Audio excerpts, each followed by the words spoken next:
The door didn't knock. It exploded. Wood splintered inward at 2:07 a.m., the sound tearing through the hotel room like a gunshot wrapped in rage. I sat up before my brain caught up, heart steady, already calculating.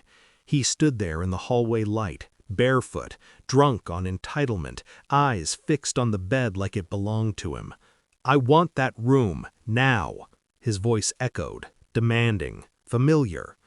I didn't look at him. I looked at my wife. She was already sitting up, sheets clutched to her chest, face pale in a way that felt rehearsed, not shocked, not confused, just tired. "Just do what he wants," she said. No hesitation, no explanation. The room went quiet in a way that made my ears ring. I noticed strange details, how the air conditioner rattled, how the ocean outside kept breathing, how my pulse never spiked. I stood, slowly, calmly. I picked up my phone, my wallet, my shoes. He didn't move aside. He didn't need to. This was already decided. As I stepped past him, I smelled her shampoo on his shirt. That was when something inside me locked into place. Not anger, clarity. I walked out without a word, the door closing behind me like a sealed vault. I slept in the lobby, back against glass that reflected a version of me I didn't recognize yet. They didn't come looking. That told me everything. By sunrise, I understood the shape of my marriage for the first time. It wasn't betrayal in a single moment. It was erosion, years of small permissions, family friend, trusted constant, always there, always too close. I replayed the past with surgical precision, the way she'd light up when his name appeared on her phone, how he'd sit too close at dinners, hand resting just long enough on her shoulder to feel intentional, how she defended him with a ferocity she never used for me. I'd mistaken familiarity for safety. I checked our bank app while the sun climbed over the water. Our accounts were still linked, the trip, the hotel, the rental car. Every luxury hung on my name. I canceled them all, one by one, not impulsively, carefully, cleanly. I watched confirmation screens bloom across my phone like quiet detonations. Then I waited. I didn't go back to the room. Instead, I watched from a distance, from coffee shops, from shadows, from the part of myself that no longer needed to be seen. At 8:43 a.m., her phone lit up. At 9:01, his. At 9:12, panic began to move through them.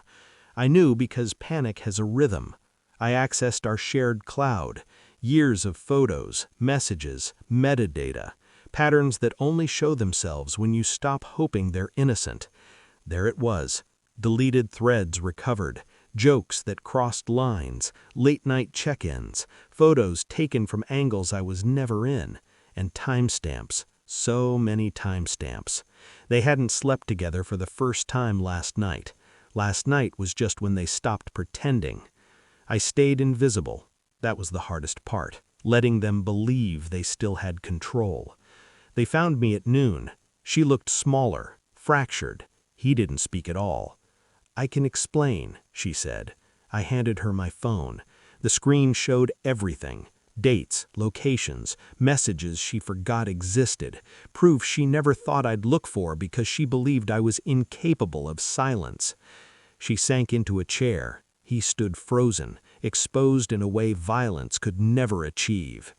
I asked one question, soft. "How long?" She cried. I didn't listen. The hotel manager arrived shortly after, then security. They were polite, professional, apologetic. Apparently, their reservations no longer existed. The room they slept in, gone. The car, repossessed. The return flight, canceled. I watched realization bloom in her eyes as she understood the scope of what I'd done. Not revenge, reclamation. I leaned in close. "You wanted me gone," I said, "so I left." I walked away while they argued with strangers who had no reason to care. I flew home alone. The ocean receded behind me, taking with it the man who believed love meant endurance. I don't hate them. Hate requires investment. What I feel now is lighter, sharper. I learned that betrayal doesn't always scream. Sometimes it politely asks you to leave your own bed. And sometimes the most devastating response is silence, followed by precision. I don't look back anymore. There's nothing there that belongs to me.